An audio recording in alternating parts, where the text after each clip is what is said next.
101 Country KPNC, Sean of the Morning Show. Good morning to you and good morning to Shannon Mallory in studio. Hey, what's up? Hey, we always look forward to your visit every Friday. Yeah, but I woke up bright-eyed, bushy-tailed this morning. I mean, it is gorgeous outside. Yeah, it really is. Yeah. Sunshine, and it's going to get warm today. A little bit cooler tomorrow, but you know what? A little bit. Still not too bad.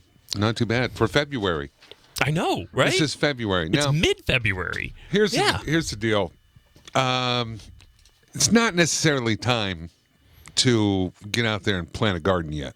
No, But but we can get a head start by, now let me get this right, by planting our seeds early inside our home. exactly. Starting seeds indoors. Really? Yeah. So I was roaming the halls of a local big box store. Yeah. Let's broaden Okay. it like that. Yeah. It could be any of them, you know. Yeah. But anyway, and I saw they Did had it rhyme this kind with Did it rhyme with toes?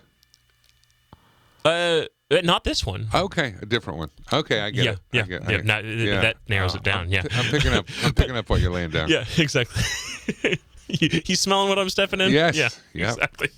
Yeah. So anyway, we there's these little plastic containers, and they kind of look like I think they're about 12 by 24 inches long, and they're seed starting. They got little cups in them, and then on the other side of them, they've got like a plastic lid, but clear. So it's like a little bitty greenhouse to bring in.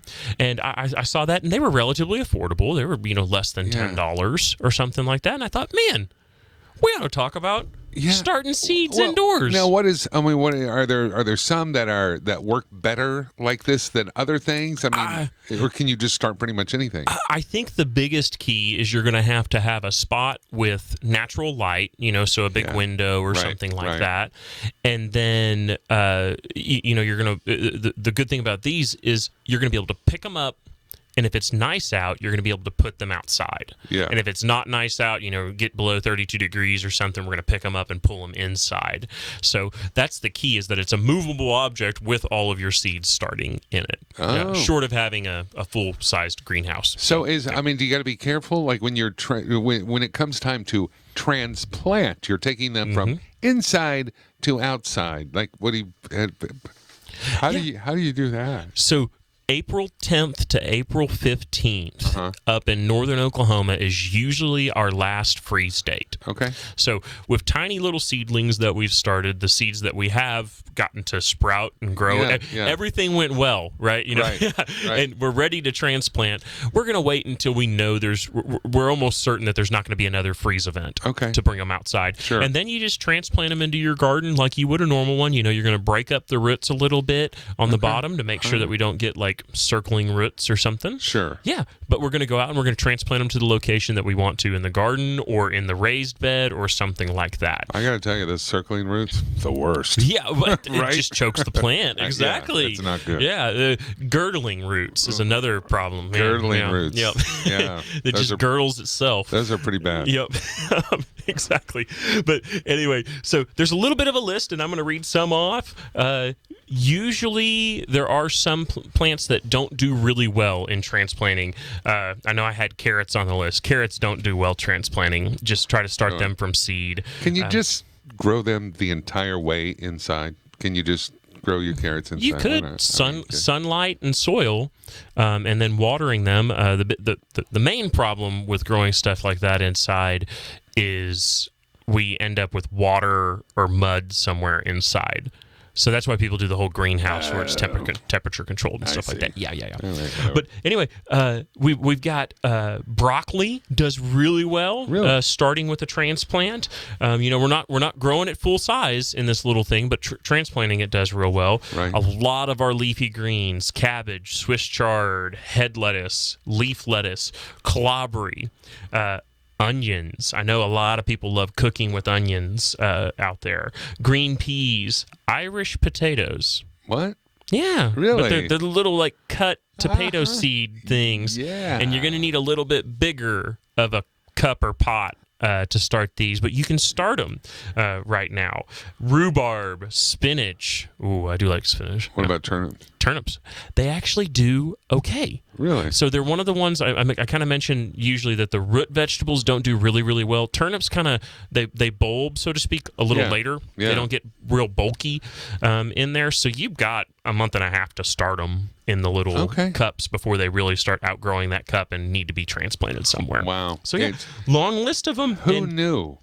Yep. And then you asked, when are we going to look to transplant them? Yeah. If we know that we're not going to have an outdoor temperature of less than 32 degrees for an extended period of time. So say we get to the end of March and we look at the 3-week forecast or 2-week forecast, and there's just no freeze event in there. As long as our soil temperature is over 40 degrees, and we can find that on the Oklahoma Mesonet online, we can find a soil temperature map.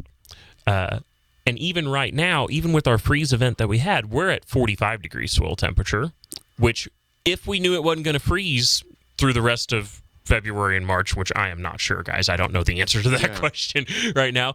We could transplant right now because we do have a warm enough soil temperature. So I'm curious. Whose job is it to go around and measure the temperature of the soil?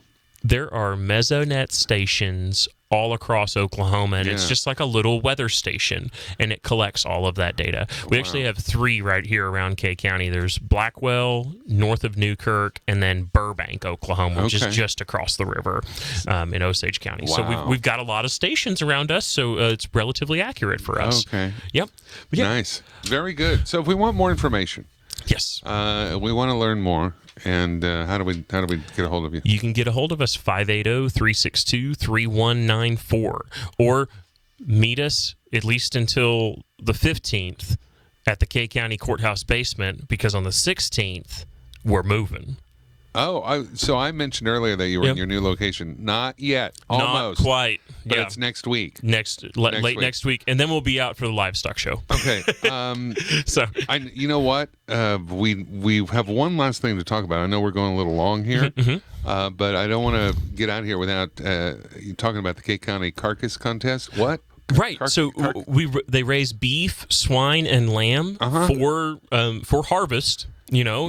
For that, and we take them to the meat packer and meat processor, Tonkawa Processing Corp. Brian and Rusty over there have been doing our carcass contest for years. Nice. And we go over and have them, harvest the animals and get a judge in, which is going to be 9:30 today, and they're going to judge and determine this one here is a choice grade steak. Really? This one here is a prime. Okay. And stuff like that. And kids get placed just like a livestock show, except the animal is no longer. Yeah, we're gonna. It's gonna be meat. Ambulatory. Yeah. Okay.